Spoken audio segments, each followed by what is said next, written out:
Hello students, आज हम discuss करेंगे Cannizzaro reaction. Cannizzaro reaction is the reaction given by aldehydes which do not contain alpha hydrogen atom. Alpha hydrogen absent होना चाहिए तभी Cannizzaro reaction होगा. Reaction होता है in the presence of concentrated base. और रिएक्शन में होता क्या है, ये जो हमारा एल्डिहाइड है, दो मॉलिक्यूल्स इसके आपस में इंटरेक्ट करते हैं and they undergo disproportionation reaction. Disproportionation यानी एक का ऑक्सीडेशन होता है और दूसरे मॉलिक्यूल का रिडक्शन होता है.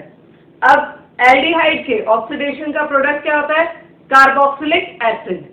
क्योंकि यहाँ पर हमारा बेस मीडियम है, इसलिए कार्बोक्सिलिक एसिड न्यूट्रल ना मिलकर के हमें कार्बोक्सिलेट आयन मिलता है, या अपन sodium salt of carboxylic acid obtain करते हैं. और एल्डिहाइड के रिडक्शन से क्या बनता है? Alcohol is formed as the product of reduction. तो अपन कुछ एग्जाम्पल देख लेते हैं. जैसे कि हमने लिया सबसे पहले formaldehyde, HCHO we have taken. In the presence of concentrated NaOH, concentrated base, two molecules of this undergo disproportionation. कैसे? एक मॉलिक्यूल का ऑक्सीडेशन होगा to formate ion, HCOO negative ion. Sodium अपने को सॉल्ट के फॉर्म में ये मिलेगा. दूसरा मॉलिक्यूल जो है उसका रिडक्शन होगा. रिडक्शन होकर क्या बनेगा? एक कार्बन एटम वाला alcohol CH3OH will be formed. Similarly अगर हमने ले लिया PHCHO, बेंजाल्डिहाइड, तो सोडियम बेंजोएट बना ऑक्सीडेशन प्रोडक्ट और reduction product will be your benzyl alcohol. हम CH3CCHO ले सकते हैं. NaOH के प्रेजेंस में, कॉन्सेंट्रेटेड NaOH की प्रेजेंस में रिएक्शन होगा तो CH3COO negative Na positive. Sodium salt मिल जाएगा और रिडक्शन प्रोडक्ट क्या मिल जाएगा? CH3CCH2OH. तो ये तो अपन ने बेसिकली प्रोडक्ट क्या होते हैं ये देखा. अब हम बात करते हैं मैकेनिज्म की. मैकेनिज्म हम 3 स्टेप्स में समझेंगे. The first step is the attack of OH negative as a nucleophile. हम जानते हैं HCHO, फॉर्मेल्डिहाइड का हम एग्जांपल ले रहे हैं. यहाँ पर कार्बोनिल ग्रुप हाईली पोलर है. ऑक्सीजन पे क्या है? Negative charge. कार्बन पे पॉजिटिव चार्ज. यहाँ पर OH negative ions they will attack this as a base, as a nucleophile. Base की तरह ये अटैक नहीं कर रहा है, तो न्यूक्लियोफाइल की तरह ये पॉजिटिवली चार्ज कार्बन पर आकर जुड़ेगा. वी विल गेट HCHOH और यहाँ पर ये पाई इलेक्ट्रॉन दो के पास शिफ्ट हो गए नेगेटिव आयन. तो इस तरह का हमें एनायन मिल जाएगा. Once this anion is formed, the second step is the transfer of the hydride ion. This is also the rate determining step. Transfer कहाँ से हो रहा है? ये जो एनायन बना है, this anion will lose H negative over here. क्या रिलीज होगा यहाँ से? H negative, hydride ion. और ये H negative किसको अटैक करेगा? अगला मॉलिक्यूल, न्यूट्रल मॉलिक्यूल फॉर्मेल्डिहाइड का. यहाँ पर ये ऑक्सीजन नेगेटिव चार्ज बेयरिंग है. This will try to restore the pi bond. Carbon के साथ अपना बॉन्ड वापस रिस्टोर करेगा. एज अ रिजल्ट ये H नेगेटिव यहाँ से रिलीज होगा. H नेगेटिव जो रिलीज होगा वो इस पॉजिटिवली चार्ज कार्बन पे अटैक करेगा. प्रोडक्ट क्या बन गया? HC double bond OH, that is your acid, plus CH3O negative alkoxide ion. अब लास्ट स्टेप में हम जानते हैं कि ये अल्कोहल है, ये कार्बोक्सिलिक एसिड है. Acid readily H plus lose करेगा, स्ट्रॉन्गर एसिड है, तो ये H प्लस अपना प्रोटॉन शिफ्ट करेगा. H प्लस यहाँ से रिलीज होगा, वो इस O नेगेटिव के साथ अटैच होगा. हमें क्या मिल जाएगा? HCOO negative plus CH3OH. और क्योंकि मीडियम बेसिक है इसलिए ये किस तरह से प्रेजेंट रहेगा?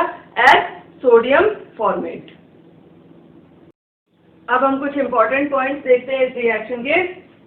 रेट डिटर्मिनिंग स्टेप में सबसे पहली बात ये, रेट डिटर्मिनिंग स्टेप में क्या हो रहा है? Hydride transfer is taking place. Hydride transfer उस स्पीशीज से ज्यादा रेडिली होगा जिस पर कि इलेक्ट्रॉन डोनेटिंग इफेक्ट ज्यादा हो, इलेक्ट्रॉन डोनेटिंग ग्रुप्स अटैच हो. एक तरह से हम समझ सकते हैं इस तरह के ये 3 एग्जांपल्स लेके. एराइल रिंग है CHOHO नेगेटिव, ये ग्रुप यहाँ भी है, यहाँ भी है और इसमें भी है. सबसे पहले मॉलिक्यूल में रिंग के साथ दूसरा ग्रुप क्या जुड़ा हुआ है? OH negative. OH negative is electron donating. तो जितना ज्यादा इलेक्ट्रॉन डोनेटिंग ग्रुप लगाए वो बेटर इसको पुश करेगा इलेक्ट्रॉन्स को. एज अ रिजल्ट यहाँ से H नेगेटिव निकलना उतना ही क्या होगा? इजी होगा. यहाँ कोई इलेक्ट्रॉन डोनेटिंग या विड्रॉइंग ग्रुप नहीं लगा है तो कोई इफेक्ट नहीं, rate of reaction as a result यहाँ पे थोड़ी सी क्या हो गई, कम हो गई। जबकि तीसरे एग्जांपल में हम क्या देख रहे हैं, नाइट्रो ग्रुप लगा हुआ है। नाइट्रो ग्रुप क्या है, इलेक्ट्रॉन विड्रॉइंग, ये इलेक्ट्रॉन पुश नहीं कर रहा, विड्रॉ कर रहा है, इस कारण यहाँ से H नेगेटिव निकलना क्या होगा, और भी मुश्किल हो जाएगा। तो रेट ऑफ द रिएक्शन इस कंपाउंड से क्या होगी, सबसे कम हो जाएगी। दूसरी बात अपन करते हैं, बेस के कॉन्सेंट्रेशन से क्या इफेक्ट रहता है। हमने अभी पढ़ा कि एल्कोक्साइड आयन बनता है जब कॉन्सेंट्रेटेड बेस लेते हैं, वो तब होता है जब बेस की कॉन्सेंट्रेशन लगभग 50% के अराउंड होती है। अगर हम हाईली कॉन्सेंट्रेटेड बेस ले लेते हैं, 90% कॉन्सेंट्रेटेड NaOH, तो इतने ज्यादा कॉन्सेंट्रेटेड NaOH को लेने पर एल्कोक्साइड आयन की जगह di alkoxide ion acts as the hydride donor. Alkoxide ion जब हाइड्राइड डोनर होता है, ये स्पीशीज H नेगेटिव डोनेट करती है, तो order of the reaction remains 3, लेकिन 90% कॉन्सेंट्रेटेड NaOH यूज करने पर इससे एक और H रिमूव हो जाता है, डाई एल्कोक्साइड आयन बन जाते हैं, और ये डाई एल्कोक्साइड आयन जब हाइड्राइड डोनर की तरह एक्ट करता है तो order of the reaction is 4।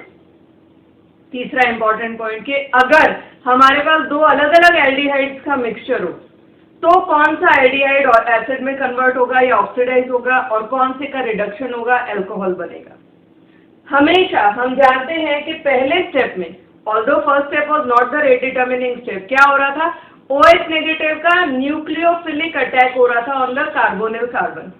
तो जितना एल्डिहाइड छोटा होगा उसके कार्बोनिल कार्बन के अराउंड स्टेरिक हिंड्रेंस कम होगी, OH नेगेटिव उसी को प्रेफरेंशियली अटैक करेगा, और जिस कार्बोनिल कार्बन से, जिस एल्डिहाइड के कार्बन से OH नेगेटिव जुड़ा है वही ऑक्सीडेशन प्रोडक्ट या एसिड बनाता है। तो हमेशा हम याद रख सकते हैं कि अगर दो अलग अलग एल्डिहाइड्स का मिक्सचर लिया है तो the smaller aldehyde will form the acid and the larger aldehyde will form the alcohol. Then हम एग्जांपल देख लेते हैं। पहला एग्जांपल ये HCHO formaldehyde, PHCHO benzaldehyde. First step में OH नेगेटिव ने अटैक करना है, nucleophilic attack, although rate determining step नहीं है, लेकिन OH नेगेटिव इन दोनों में से किसके पास जाना पसंद करेगा, यहाँ। क्यों, क्योंकि दोनों हाइड्रोजन हैं, बहुत छोटे, no steric hindrance, readily OH यहाँ अटैच होगा, इसलिए the smaller acid will aldehyde will convert to the carboxylate ion, और लार्जर फिर किस में कन्वर्ट होगा, अल्कोहल में। जब दो अलग अलग एल्डिहाइड्स का मिक्सचर लेके रिएक्शन कराते हैं तो इसी को हम क्रॉस कैनिजेरो रिएक्शन भी कहते हैं। क्रॉस कैनिजेरो का और एग्जांपल देख सकते हैं, CH3 होल साइड CCHO, एक एल्डिहाइड ये ले लिया, दूसरा फॉर्मल्डिहाइड, NaOH कॉन्सेंट्रेटेड ले रहे हैं हम। What will happen, OH negative will attack this preferentially, steric hindrance कम है, इसलिए this changes to HCO negative carboxylate ion, और ये बनाता है हमारा अल्कोहल। यहाँ पर फॉस्फोरिल एल्डिहाइड लिया और फॉर्मल्डिहाइड, तो अब ऑब्वियसली हम समझ चुके हैं कि जो छोटा वाला एल्डिहाइड है that will undergo oxidation and form the carboxylate ion, whereas the larger aldehyde will form the alcohol. So these are few examples of cross Cannizzaro reaction. अब Cannizzaro reaction में कुछ exceptions भी हैं। Exceptions किस तरह के, पहला अपन देखते हैं। We have this compound 2-methyl propanol, aldehyde है, सेकेंड कार्बन पे मिथाइल ग्रुप अटैच्ड है। अब यहाँ एक अल्फा हाइड्रोजन है, अल्फा हाइड्रोजन जिसके पास होता है बेस की प्रेजेंस में वो कंपाउंड क्या देते हैं, aldol reaction, but this compound also gives Cannizzaro reaction. अब कब एल्डोल होगा और कब कैनिजेरो होगा, अगर बेस डाइल्यूट होता है तो ये compound 2-methyl propanol undergoes aldol condensation, whereas अगर हमारा बेस कॉन्सेंट्रेटेड होगा तो उस केस में ये एल्डोल रिएक्शन ना दे करके कैनिजेरो रिएक्शन देता है। तो हालांकि इसके पास एक अल्फा हाइड्रोजन है, फिर भी ये एक्सेप्शन है कि ये कॉन्सेंट्रेटेड बेस की प्रेजेंस में कैनिजेरो रिएक्शन भी दे सकता है। ऐसा होता है इसलिए क्योंकि इसका अल्फा हाइड्रोजन बहुत ज्यादा एसिडिक नहीं है, इसलिए कॉन्सेंट्रेटेड बेस की प्रेजेंस में कैनिजेरो दे देता है। Another example is chloral, CCl3CHO। Chloral के पास कोई अल्फा हाइड्रोजन नहीं है, इसे कैनिजेरो रिएक्शन देना चाहिए, लेकिन होता क्या है, जब बेस की प्रेजेंस में इसका रिएक्शन कराते हैं तो instead of undergoing the Cannizzaro reaction it undergoes alkaline hydrolysis and it leads to the formation of chloroform along with HCO negative ion. तो ये दो हो गए इसके एक्सेप्शन। अब हम बात करते हैं इंट्रामोलिक्यूलर कैनिज़ेरो रिएक्शन। ये तब होता है जब हमारे सेम मॉलिक्यूल में दो कार्बोनिल ग्रुप्स प्रेजेंट होते हैं, तो एक का ऑक्सीडेशन और दूसरे का रिडक्शन हो सकता है। कैसे, हम देखते हैं पहला एग्जांपल ये CHO single bond CHO glyoxal simplest molecule OH negative जब अटैक करेगा बेस की प्रेजेंस में जब रिएक्शन कराएंगे तो एक कार्बोनिल ग्रुप एल्डिहाइड ग्रुप जो है उसका ऑक्सीडेशन होगा, दूसरे का रिडक्शन। अब ये दोनों ही क्या है, सिमेट्रिकल आइडेंटिकल। किसी भी एक कार्बोनिल कार्बन पर हमारा OH नेगेटिव सबसे पहले स्टेप में न्यूक्लियोफिलिक अटैक कर सकता है। तो OH नेगेटिव जाके सपोज इस कार्बन से जुड़ गया, OH बॉन्ड टू इट, तो यहाँ पर क्या आ जाएगा, O नेगेटिव एल्कोक्साइड आयन बन गया। एल्कोक्साइड आयन बनने के बाद ये अपना वापस कार्बन के साथ डबल बॉन्ड रिस्टोर करेगा, हाइड्राइड ट्रांसफर करेगा, और ये H नेगेटिव कहाँ जाएगा, इस पॉजिटिवली चार्ज कार्बन पे। तो ये हमारा प्रोडक्ट बन गया। Again now this species is an alkoxide ion. ये क्या हो गया, C double bond OH acidic group. तो एसिड से प्रोटॉन ट्रांसफर यहाँ होकर हमें ये प्रोडक्ट मिल जाएगा। तो फाइनली हम क्या देख रहे हैं कि एक कार्बोनिल ग्रुप का तो ऑक्सीडेशन हो गया और इस दूसरे ग्रुप का reduction to the alcohol CH2OH group में कन्वर्ट हो गया। Another example we can take this, benzene ring है, दो CHO ग्रुप्स अटैच्ड है, दोनों का अटैच है ऑर्थो पोजीशन पे। OH नेगेटिव आया, न्यूक्लियोफिलिक अटैक, दोनों में से किसी भी कार्बन पे कर सकता है, सिमेट्रिकल प्रोडक्ट बनेगा, सेमी प्रोडक्ट बनेगा। ये OH negative suppose bonds to this particular carbon, तो यहाँ पर क्या आ जाएगा हमारा, will get OH over here and O negative. ये होते ही क्या होगा, हाइड्राइड शिफ्ट करेगा, हाइड्राइड शिफ्ट होते ही इस ग्रुप का तो क्या हो जाएगा, reduction CH2OH and this changes to COO negative. यहाँ तक तो हो गया हमारा कैनिज़ेरो इंट्रामोलिक्यूलर, कैनिज़ेरो प्रोडक्ट मिल गया। अब सपोज हम रिएक्शन मिक्सचर को एसिडिफाई करें, एसिडिफाई करेंगे तो एसिड की प्रेजेंस में क्या हो जाएगा, this will extract H+ change to COOH। अब बेंजीन रिंग पे दो ग्रुप्स ऑर्थो पोजीशन पे अटैच्ड है, COOH acidic and alcohol. Acid और अल्कोहल आपस में रेडिली वाटर एलिमिनेट करके किसमें चेंज हो जाएंगे, एस्टर में, और क्लोज रिंग कंपाउंड बना है स्टेबल कंपाउंड। तो ये अपना फर्दर रिएक्शन इस तरह से एस्टरिफिकेशन हो सकता है। अगला एग्जांपल अपन देख लेते हैं, PHCO CHO। अब यहाँ दो कार्बोनिल ग्रुप्स हैं लेकिन ये सिमेट्रिकल नहीं है। इस कार्बोनिल कार्बन से क्या जुड़ा हुआ है, फिनाइल रिंग, बहुत बड़ी, स्टेरिक हिंड्रेंस ज्यादा, जबकि इस कार्बन से क्या जुड़ा है, H very small, there is less steric hindrance around this. तो पहले स्टेप में जो OH नेगेटिव का न्यूक्लियोफिलिक अटैक होता है वो कहाँ होगा, वहां होगा जहां पर स्टेरिक हिंड्रेंस कम है, और जिससे OH जुड़ा उसी कार्बन का क्या होगा, ऑक्सीडेशन टू COO नेगेटिव, और दूसरे कार्बोनिल ग्रुप का फिर क्या होगा, it will get reduce to the alcohol. इसीलिए प्रोडक्ट हमारा फाइनल क्या बनेगा, PHCHOH COOH। This will be the product form. This product is called as mandelic acid. ये हो गया हमारा इंट्रामोलिक्यूलर कैनिज़ेरो। अब एक बहुत इंपॉर्टेंट रिएक्शन आ जाता है, टॉलरेंस कंडेंसेशन। IIT एग्जाम में इस पे बेस्ड क्वेश्चन आया हुआ है। यहाँ पर हम क्या लेते हैं, दो डिफरेंट एल्डिहाइड्स लेते हैं, we have CH3CHO and HCHO, formaldehyde है और एसिटाल्डिहाइड है। इसके पास अल्फा हाइड्रोजन है, इसके पास अल्फा हाइड्रोजन नहीं है। अब आप बेस की प्रेजेंस में रिएक्शन कराएंगे तो क्या होगा, बेस की प्रेजेंस में रिएक्शन कराएंगे तो out of aldol and Cannizzaro predominantly aldol will take place first. Aldol पहले होगा, तो एल्डोल यहाँ पर क्या होगा, यहाँ से एक अल्फा H रिमूव होकर के ये एनायन बनेगा। This enolate ion will then attack this formaldehyde. तो एक तरह से ये एनायन बना इससे एसिटाल्डिहाइड से और अटैक कर रहा है फॉर्मल्डिहाइड से, क्या कहेंगे हम इसको, क्रॉस एल्डोल। क्रॉस एल्डोल होते ही this CH2CHO will join to this carbon, product क्या बन जाएगा, CH2OH CH2CHO। अब इसके पास क्या है, एल्डिहाइडिक ग्रुप के अल्फा कार्बन पे अभी भी हाइड्रोजन प्रेजेंट है। रिएक्शन मीडियम अभी भी कैसा है, एल्कलाइन है। तो बेसिक मीडियम में ये अल्फा H रिमूव होकर के एनायन बनेगा और वो एनायन अगले फॉर्मल्डिहाइड मॉलिक्यूल पर क्रॉस एल्डोल रिएक्शन देगा। एज अ रिजल्ट प्रोडक्ट क्या बन गया, CH2OH CH, एक और CH2OH and still it has CHO group. अब यहाँ पर एल्डिहाइडिक ग्रुप पे अल्फा कार्बन पे अभी भी एक हाइड्रोजन है, रिएक्शन मीडियम अभी भी कैसा है, बेसिक है। तो अगेन ये अल्फा हाइड्रोजन रिमूव होकर एनायन बनेगा और वो एक और फॉर्मल्डिहाइड पर क्रॉस एल्डोल कंडेंसेशन देगा। प्रोडक्ट क्या बन जाएगा, इस कार्बन पर अब CH2OH, CH2OH, CH2OH, 3 ग्रुप ये और एक ग्रुप क्या अटैच है, CHO।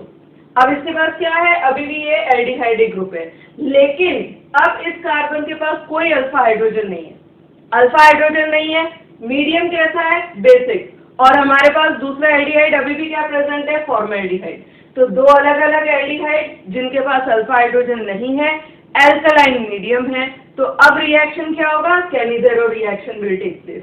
कैनिजेरो, अगर क्रॉस कैनिजेरो में हमने क्या देखा था कि हमेशा जो छोटा एल्डिहाइड होगा that will get oxidized to the carboxylate ion, तो इसका ऑक्सीडेशन हो जाएगा, जबकि जो बड़ा वाला मॉलिक्यूल है उसका क्या होगा, रिडक्शन टू CH2OH, ये CHO ग्रुप भी इसमें चेंज हो जाएगा CH2OH।